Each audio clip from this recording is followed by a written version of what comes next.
But by 1880, because of falls and illnesses, I had to write home. I cannot trust myself any longer away from y'all. I'm too ill, too feeble in health.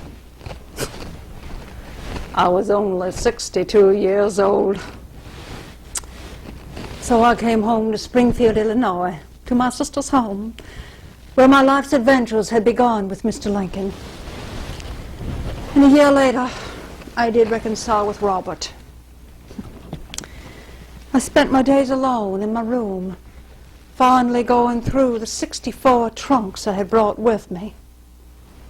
I was nearly blind and often sat in the darkness. I knew the neighbors thought me crazy. Every anniversary of my loved ones' deaths brought me new sorrow. And on July 15th, 1882, on the anniversary of Taddy's death, living was just too much to bear, and I collapsed. The following day, God finally answered my prayers, and I was reunited with my beloved.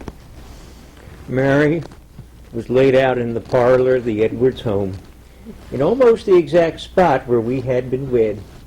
The mayor declared a holiday, and Mary was spoken of kindly by many of our nation's papers.